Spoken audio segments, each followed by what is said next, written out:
Assalamualaikum warahmatullahi wabarakatuh. Perkenalkan, kami mahasiswa STI STMB Bandung Business School dari kelas B Akuntansi. Tujuan kami membuat video ini sebagai tugas evaluasi tengah semester mata kuliah Manajemen Keuangan. Dosen pengampu yaitu Ibu Dian Anita SE AK MAK. Sebelumnya, perkenalkan terlebih dahulu anggota-anggota kami. Yang pertama yaitu Ireni Aprilianti dengan nomor pokok mahasiswa 10220077 dan Rifki Hidayat dengan nomor pokok mahasiswa 10220087. Yang ketiga yaitu Julpan Abdullah Sidik dengan nomor pokok mahasiswa 10220076 dan yang terakhir yaitu Hernika Fitriani dengan nomor pokok mahasiswa 10220088. Di sini kami akan menjelaskan materi mengenai capital budgeting atau penganggaran modal. Apa itu capital budgeting? Secara definisi, capital budgeting itu yang pertama, arti dari modal tersendiri atau kapital. Modal adalah hal yang menunjukkan aktiva tetap yang digunakan untuk produksi, sedangkan arti dari anggaran atau budget merupakan sebuah rencana rinci yang memproyeksikan aliran kas masuk dan aliran kas keluar selama beberapa periode pada saat yang akan datang.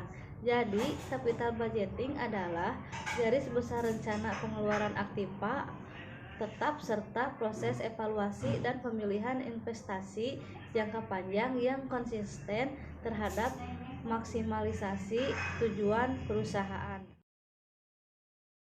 Pentingnya penganggaran modal. Pentingnya penganggaran modal terbagi menjadi 3 bagian. Yang pertama, kehilangan fleksibilitas perusahaan. Yang kedua, kualitas penambahan aktiva.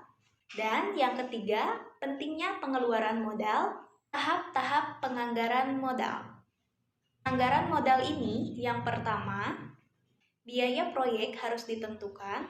Yang kedua, aliran kas harus disesuaikan. Yang ketiga, resiko aliran kas proyek harus diestimasikan. Yang keempat, menentukan biaya modal yang tepat untuk meneruskan aliran kas. Yang kelima, kas masuk yang diharapkan digunakan untuk memperkirakan nilai aktiva. Dan yang keenam, nilai sekarang dan aliran kas yang diharapkan dibandingkan dengan biaya. Metode-metode capital budgeting. Metode ini dibagi menjadi 5. Yang pertama yaitu payback period. Yang kedua net present value. Yang ketiga internal rate of return atau IRR. Yang keempat yaitu probability index. Yang kelima yaitu accounting rate of return. Yang pertama yaitu payback period. Payback period ini merupakan target waktu yang dibutuhkan oleh perusahaan untuk mengembalikan investasi awal yang diperhitungkan dari cash inflow. Di mana rumus dari payback period ini yaitu payback period sama dengan jumlah investasi dikali 1 tahun dibagi proses. Yang kedua yaitu net present value atau NPV. Net present value atau NPV ini merupakan metode yang memberikan pertimbangan nilai waktu uang dan memilih dengan mencari nilai yang lebih tinggi. Di mana rumus NPV ini yaitu NPV sama dengan present value cash inflow dikurangi PV investment. Yang ketiga yaitu internal rate of return atau IRR. Internal rate of return atau IRR ini digunakan untuk melihat tingkat keuntungan yang lebih tinggi. Di mana rumusnya yaitu seperti ini. Selanjutnya ada probability index atau PI. Probability index atau PI ini merupakan metode yang menghitung perbandingan antara nilai arus kas bersih yang akan datang dengan nilai investasi yang sekarang. Di mana rumusnya yaitu PI sama dengan present value cash inflow dibagi present value initial investment. Selanjutnya ada accounting rate of return atau ARR. Metode ini menentukan berapa return rata-rata dari suatu investasi tanpa memperhatikan timing kapan cash inflow tersebut diperoleh.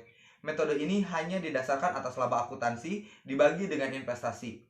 Rumus dari ARR ini yaitu ARR sama dengan jumlah EIT dikali 100% dibagi investasi. Dari ARR ini dibagi menjadi 2 lagi. Yang pertama ada total net income, di mana rumusnya total laba atau total cash inflow dibagi investasi dikali 100%. Yang kedua yaitu average net income, di mana rumus hukum ini yaitu rata-rata laba bersih dibagi 2 per investasi ditambah nilai residu dibagi 2 dikali 100%.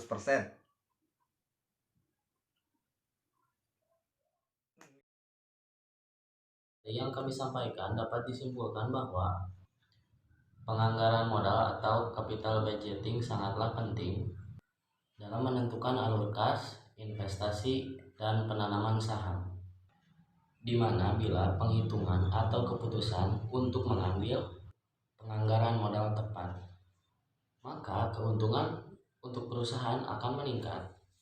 Sesuai dengan penghitungan dan sangatlah penting bagi manajer keuangan untuk sangat hati-hati dalam mengambil keputusan dengan keadaan keuangan suatu perusahaan. Terima kasih telah menonton video ini.